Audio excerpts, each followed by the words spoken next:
The world has become hyper connected around us, so we might Mm-hmm. as well catch up. The very simple way of explaining the hyper connected landscape is that I came up in a sales environment, and many of us did, where the salesperson had all the information, and our Yeah. job was just to go and provide that information to our buyers. And we had all the control, we had all the knowledge. You know, they would take our meetings, they would pay attention to us. Mm-hmm. And over the last really only 15 years or so, with the advent of the internet, with technology, the buyer is now firmly in the driver's seat. And so we have to, as sellers, really change how we approach what we do.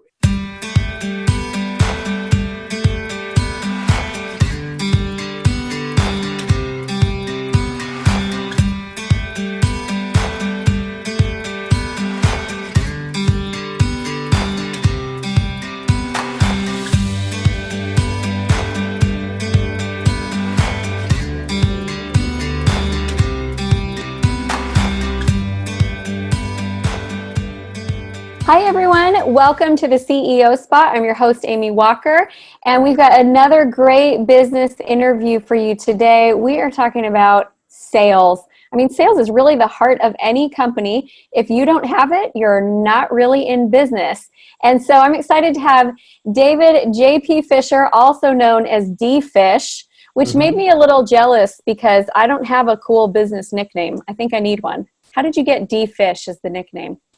You know, the thing about nicknames is you can't give them to yourself. So I know. Right? I was actually in a band for a long time, and used to be a drummer, and was also doing a little rapping here and there. And my bandmates jokingly called me MCD Fish. And then when all of my coworkers heard that at our shows, they started calling me that in the office, and it stuck. So now everybody calls me, except for my mom and my wife. That's a little weird. My mom tried once, and I was like, no. That's funny. Awesome. Well, my rapping skills are a little limited to the Fresh Prince of Bel-Air, so we're going to have to stick to sales because we both got that going on. Fair enough. Well, David is a speaker, he's a coach, he's an author of 8 books, including his best-selling book, Hyper-Connected Selling, and also Networking in the 21st Century, Why Your Network Sucks and What to Do About It. So he's got 20 years of experience as an entrepreneur and a sales professional, and is here to bring you some great strategies to help you get going in your sales. And first of all, I just want to know, what is hyper-connected selling? It sounds like we all need to be doing it. Yeah, well, the world has become hyper connected around us, so we might as well catch up. The very simple way of explaining the hyper connected landscape is that I came up in a sales environment, and many of us did, where the salesperson had all the information, and our job was just to go and provide that information to our buyers. And we had all the control, we had all the knowledge. You know, they would take our meetings, they would pay attention to us. And over the last really only 15 years or so, with the advent of the internet, with technology, the buyer is now firmly in the driver's seat.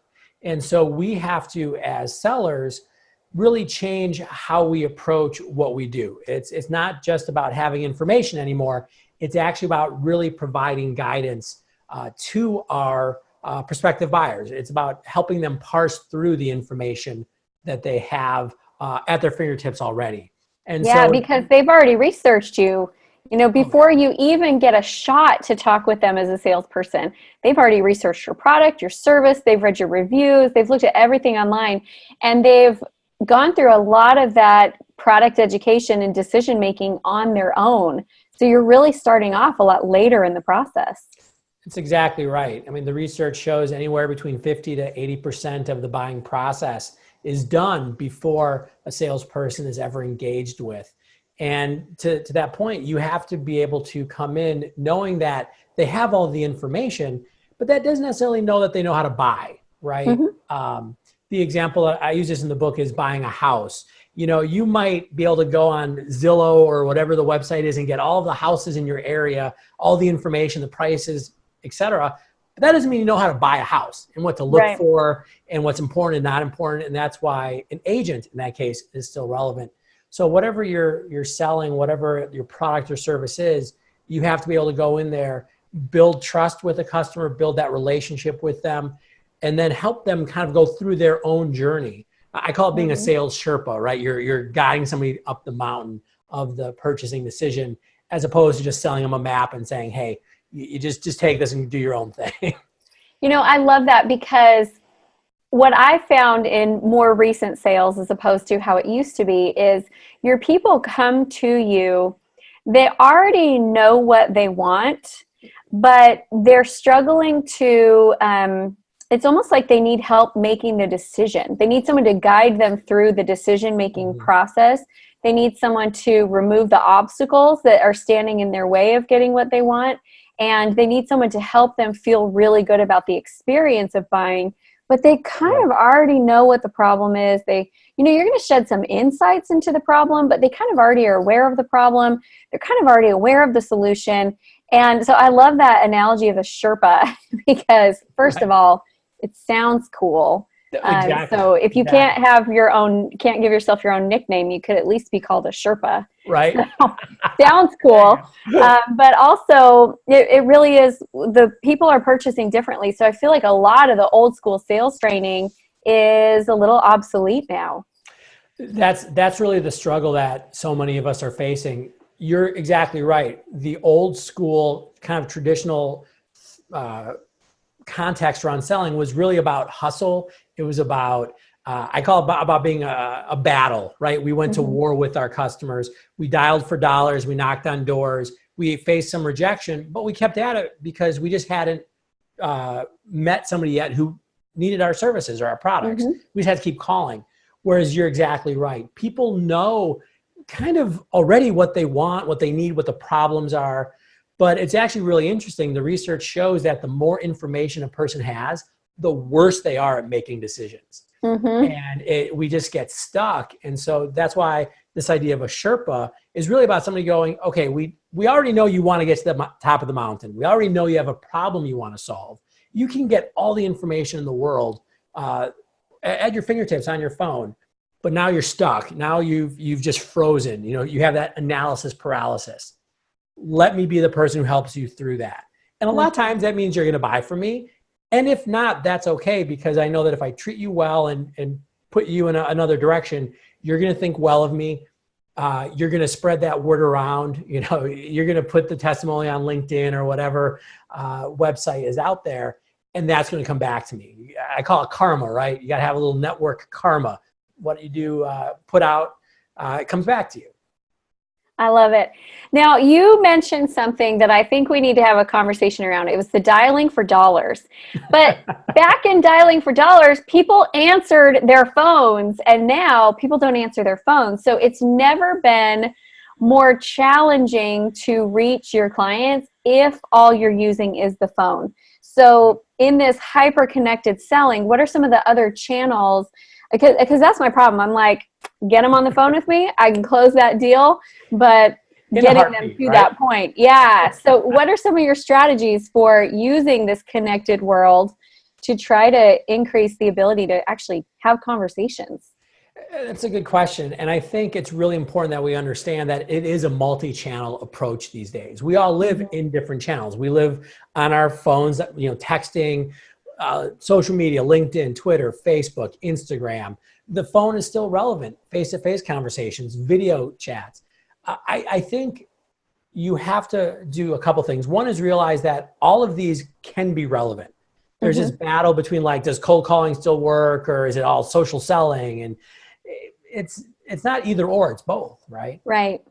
So for me personally, I think it's really about putting information out there and putting yourself out there in the environments that your potential buyers are living in.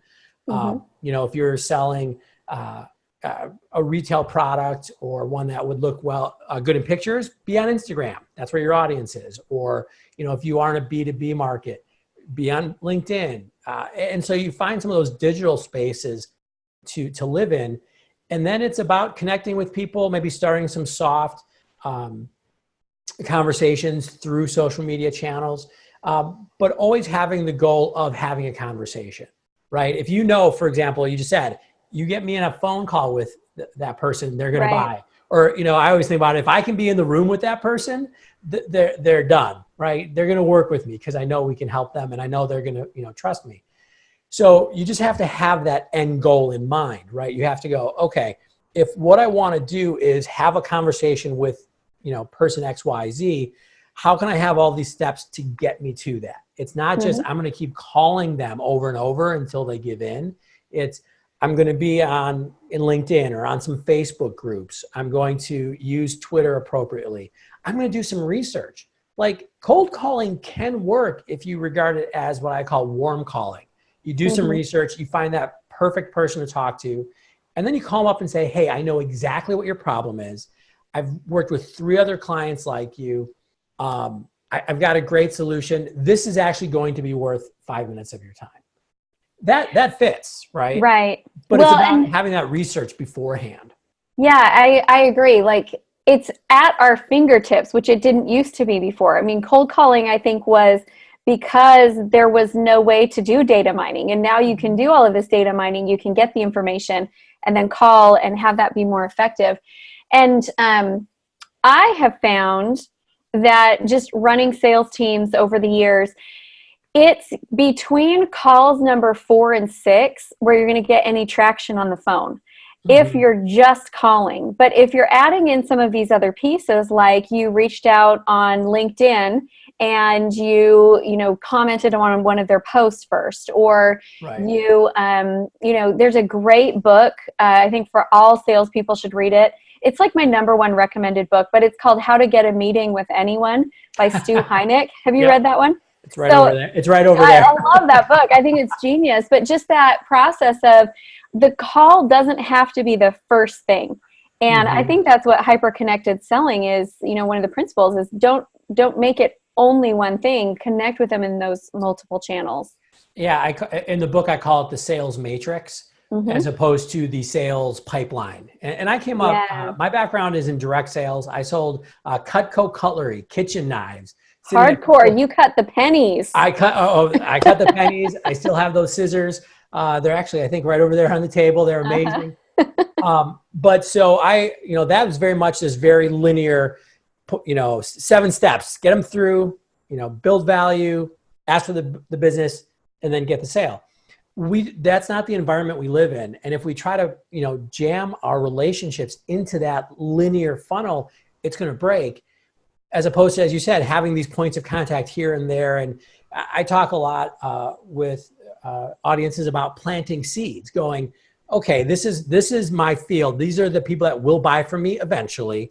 How can I today plant seeds so that in a month, in 3 months, 6 months, a year, they're ready to have a conversation with me, because that's when they actually have the need and I'm the person that they call. Right. I love this. So this is one of my pet peeves. So I'm going to be slightly soapboxy for just a minute here. One of my pet peeves is people who want to dabble in the online space. And the problem is you want to put out a little bit there, and then you want to put out a little bit there, and you want to be inconsistent with it. Well, then it's not helping you with sales because they've forgotten about you. They're seeing somebody else's stuff. And so we need to understand that I don't necessarily think that the sales cycle has increased.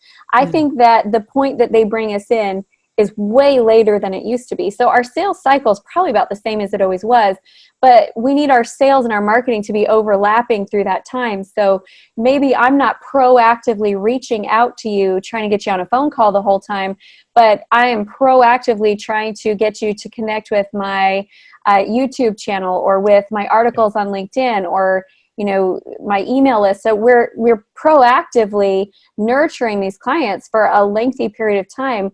And then when they're actually ready for a call, they're actually pretty quick. I mean, they're not that far from purchase by the time they'll have a conversation with you. That's exactly right. I mean, you mentioned the idea of sales and marketing becoming much more closely aligned. And that's important on both the strategic level, but also for practitioners, people who are out there in the field. Again, putting a LinkedIn article up, is that sales? Well, not really, but kind of, because as you said, you're kind of putting your face in front of people. You're saying top of mind. And I think what's really challenging, and this is really shaking up the industry, in my opinion, is that the old school salesperson who was successful was very direct. And again, it was hustle, it was energy and effort. If I can out call you, if I can out handle rejection you, I'm going to win. Whereas, because it was very direct, it was like, I do X, I get Y.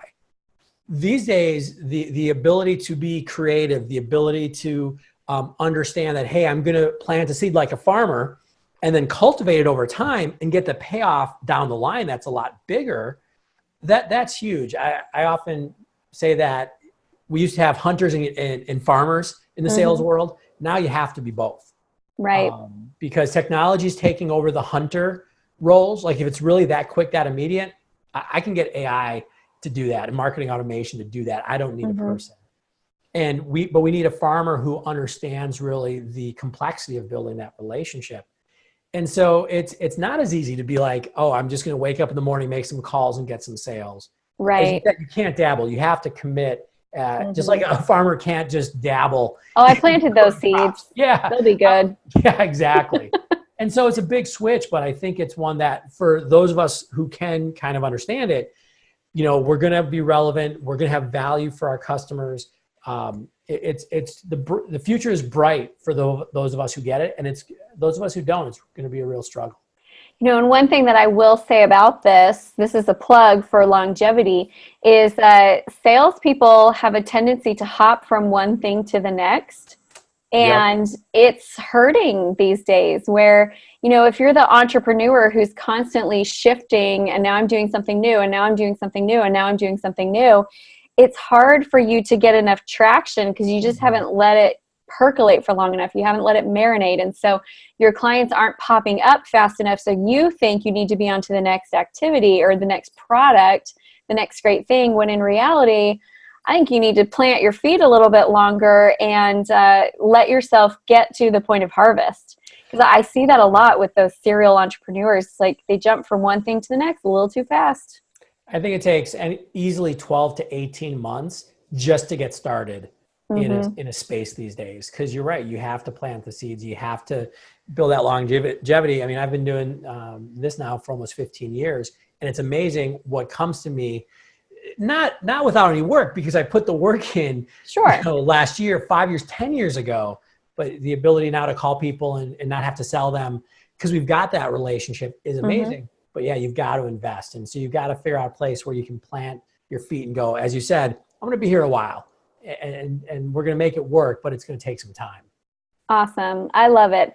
Okay. So D-Fish, where is the best place for our viewers to get connected with you and plug in if they are, wanting to get the book or wanting to get more training from you?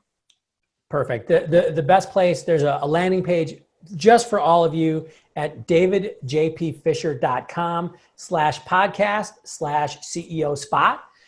So that's got all of my information about our courses, about our books, all kinds of fun stuff like that. And you can also find me on digital platforms, LinkedIn, linkedin.com/in/IMDfish, IAMDFISH, and at Twitter @DFishRockstar. So those are probably the best ways to get in touch. Awesome. Thank you so much.